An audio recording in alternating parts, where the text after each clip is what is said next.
This video is all about the new UGM LMG that just got added into Warzone. This is kind of like what the Modern Warfare Bruin used to be back in the day because it's a very fast moving LMG. If you do enjoy this style of content, don't forget to subscribe to the channel to try to reach our goal of 50k. Click that link and subscribe to our second channel. But let's get straight into the class setup for this weapon right here. So what we actually have is the UGM along with the Armageddon. I do think the Armageddon is actually going to be one of the main meta SMGs that's currently inside Warzone at the moment. It did get some slight changes, but all the changes I actually got were mainly buffs. So overall, this weapon is very solid as a secondary gun. So when it comes to the build for the Armageddon, firstly, you want to use the recoil booster for the faster fire rate. The body barrel is actually going to give you a damage buff overall, and it gives you even more damage buff than before. So definitely the best barrel to go for now. Slate reflector, you could choose whatever optic you like.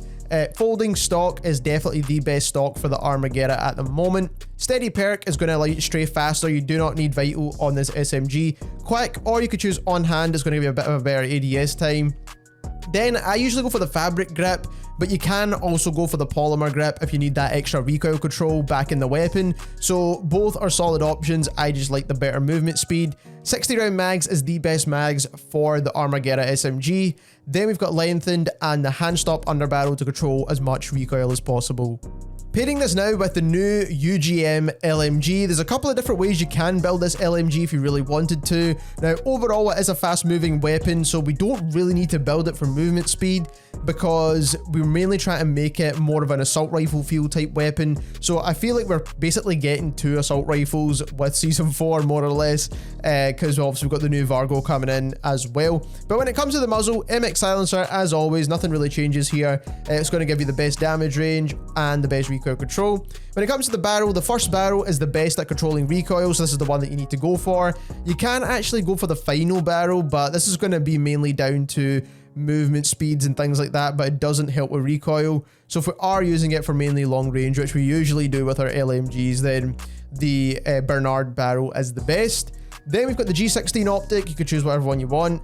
Mercier stock is going to be the best at controlling the recoil with sustained fire. The rest actually don't help with recoil either that much or are going to con your recoil if you do use them. So the best one is the Mercier stock.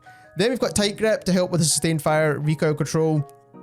Also, you can go for Surveil, or I don't know how you say this, by the way, but it's going to give you extra bullet velocity, but I don't really feel like it's necessary, to be honest. So overall, we're just going to go for tight grip to help with the recoil control. On hand for a faster ADS because LMGs are pretty slow. Polymer grip for the recoil control because, again, we're going to need that extra recoil control benefits with this weapon. Then we're going to go for the 75 round British mags. It's going to control the recoil, give us a faster fire rate, which is obviously going to help the TTKs.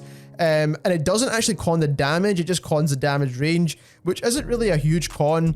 It cons your bullet penetration too, but again, bullet penetration is not too important. It will help with movement speed as well, which is a huge bonus on an LMG like this. So overall, we're going to get a really fast moving LMG. Now, you can actually go for the 50 British rounds instead of the 75. Both are solid options. You will get a bit more movement speed out of this one. But like I said, I think 75 is probably going to be enough. Lengthened and then the hand stop underbarrel for the best possible recoil control once again. Overall, this should be a very solid LMG to use. Probably one of the best in the game. But like I said, I need to test it a bit more and find out. When it comes to perks, we're using Serpentine, Overkill, and Combat Scout, Semtex, and Stims. If you do enjoy this style of content, and if you want to see a stats breakdown of the TTKs of all these new weapons, we will be going over what are the 5 best long-range rifles and SMGs in tomorrow's video. So don't forget to subscribe to that, as we'll cover all those details. And thank you very much for watching.